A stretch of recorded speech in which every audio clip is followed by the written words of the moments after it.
Hi guys, welcome back to my channel. Today I am going through my 5-star predictions, and then at the second half of this video I'm going to discuss the results of these 5-star predictions. I'm not sure if anyone else has done this, I'm sure they have. I think I've even seen some, I just don't remember them. But I'm going to read through 5-star prediction books with you right now that I think are going to be a 5-star. This weekend I'm going to read these 5-star books, and then I'm going to come back on Monday, tell you what I thought about them and whether they were in fact a 5-star read. Disclaimer, I am quite a harsh rater. Like, for me, a 3-star means I like the book. I know a lot of people think put a 3-star to a book they don't like. No, I put a 3-star to a book I did like. It means I did like the book. It just wasn't great, which is a 4-star. 5-star is like, this is my favourite book. I am a harsh rater. If they come back as not being a 5-star, that doesn't mean it wasn't a great book, okay? Just a little disclaimer there. I have 3 books that I've chosen, so I obviously have a lot more 5-star predictions, but I cannot read any more on a weekend. I didn't want this video to be like months apart between the beginning and the end, so I thought a weekend was a good enough time to read 3 books, especially as I'm doing a 24-hour readathon this weekend, so hopefully I'll get through all of these through that. Although I might be delirious and not remember what I thought. My first 5-star prediction is With the Fire on High by Elizabeth Acevedo. This book is about a 17-year-old girl whose dream is to be a chef, but she has a 2-year-old daughter and she's finding it very, very hard to carry out her dreams. That's all I know. I don't know any more about this book, which you may think, like, how do you know it's going to be a 5-star read then? I don't. I've just seen other people's reactions and they seem to have loved this, and when they've spoken about it, the things they've said have really resonated with me, and I feel like I would really, really enjoy this book. I'm in the mood for a wholesome read. The cover is beautiful. I think that's what draws me to it the most, to be honest, is the cover. I just love it so much, and I've had this for a couple of weeks now on my TBR. Hopefully this will be a 5-star as I've predicted. If not 4-star, but I'm sure it'll be a 5-star. Cross your fingers for me. So I will get back to this one on Monday. The next book that I plan on reading is A Good Girl's Guide to Murder by Holly Jackson. This is about a girl who got murdered 5 years ago and the killer was put into jail. He was caught and everybody in the town knows that he did it. But a girl named Pippa is doing a final school year project and she does not agree that the man who's convicted was actually the killer, despite everybody knowing that he did it. So she goes out looking for evidence, proof to the town that he isn't the murderer. And from what I can gather on the blurb, the real killer comes out looking for her and to shut her up. So I'm really excited to see a detective story from the side of a younger person and not from a detective side or an adult side.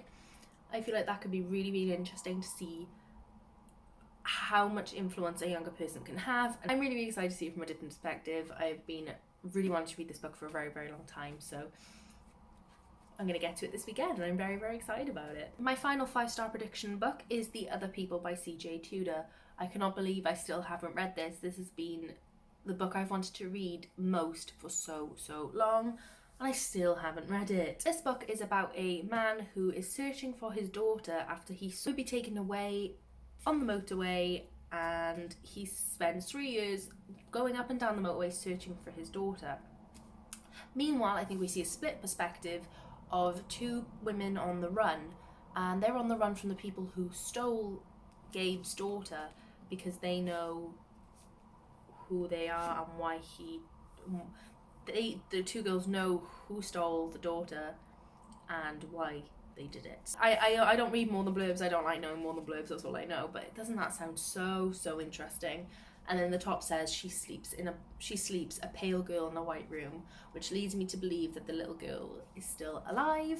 So those are the 3 books that I believe are 5-star predictions. I'm now going to be reading them through my 24-hour readathon. I will be vlogging that, so you will see my live reactions if you choose to watch that. I will be coming back on Monday after I've read these books this weekend and give you my thoughts and how they held up as a 5-star prediction. I really, really hope nothing goes below a 4 at least.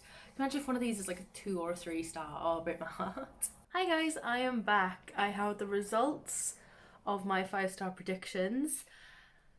It is not Monday. I said I would film this clip on Monday after the readathon. It is now Sunday. So it has been almost a full week and I still have not done this. I finished the last book yesterday and thought it's the perfect time to give you my fresh thoughts before I forget the books I read last weekend. I cannot remember what I told you as it's been so long, so I am actually going to So if I give you a summary again, and I've already given it, sorry. The first book that I predicted to be a 5-star was With the Fire on High by Elizabeth Acevedo. This book was close. It was a 4-star. I thought this book was absolutely lovely. So it was about a girl called Emily who is a single mother at a really young age, and she dreams of being a chef. But she goes through struggles, obviously being a single mum, of managing to stay in school, follow her dreams. She has her daughter to think about. She can't be focusing on her own dreams. And my lack of description is why it's a 4-star, not a 5-star. I just feel that it couldn't be a 5-star because I didn't think that much happened. And obviously, like, that's nice. It's a nice, happy story. That's okay that it didn't have much happen in it. But I didn't think it could be a 5-star because of that. Which you may hate that. You may think, well, if a book's written well, why does it need to have a lot of thick plot points? It's just my personal preference. I didn't feel that pivotal moment in a book. Usually you have that moment where the drama happens and that's your moment. Well, I didn't see that moment in here. I couldn't tell you when that moment was. So I don't feel like there was one.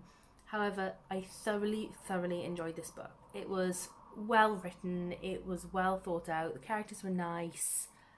But yeah, that's what I would say about the whole book, is it was nice. And that's why it couldn't get a 5-star for me. It just didn't quite make it. However, a solid 4-star, a really great book. Glad I read it. The next book was The Good Girl's Guide to Murder by Holly Jackson. This book was incredible. If you have seen my 24-hour readathon, you'll see how excited I was reading it and how I kept having to come in and update you all on how it went. This book is incredible. It was a 5-star. I loved it. Honestly, absolutely loved it. What a great, well thought out plot. The story was well written.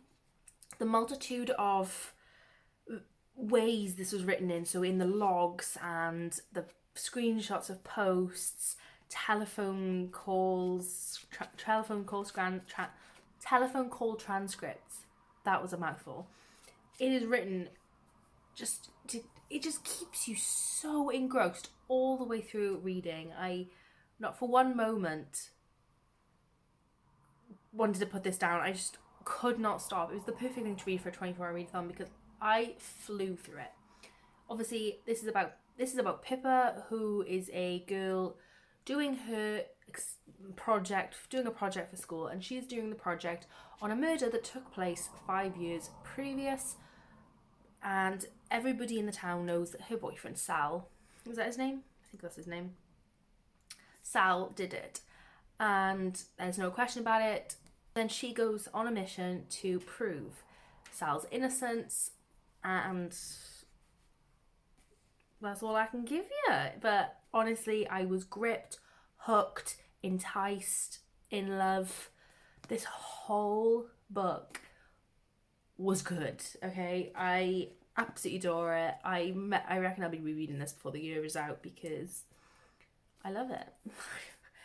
Honestly, so far one of my top reads of the year. It was really, really enjoyable. And finally was The Other People by CJ Tudor. Now, for some reason, even though I was highly anticipating this book, forcing myself to read it was a task.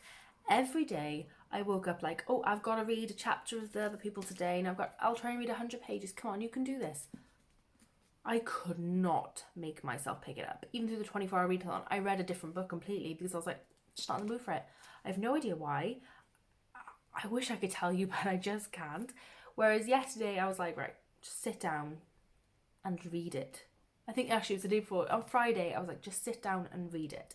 And I read 150 pages and then I finished it off yesterday. So I don't know what took me so long. This book is about a father who sees his daughter in the back of somebody's car being abducted, essentially. And then he goes home and finds out they're actually being murdered. He's saying, well, that's not possible. I just saw my daughter. Nobody believes him. He searches up and down the road where he saw her go missing for years. We follow the perspective of another woman named Fran and her daughter Alice.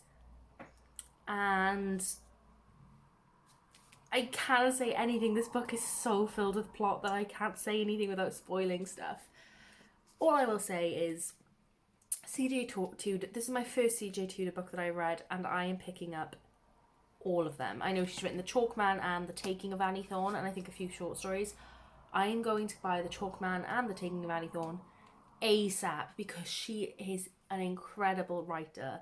This was a 5-star through and through. This really did live up to the hype. It was a great thriller. You can guess the ending, and to some extent I did, and I'm not a very good thriller anticipator. I can never anticipate the end of thrillers ever.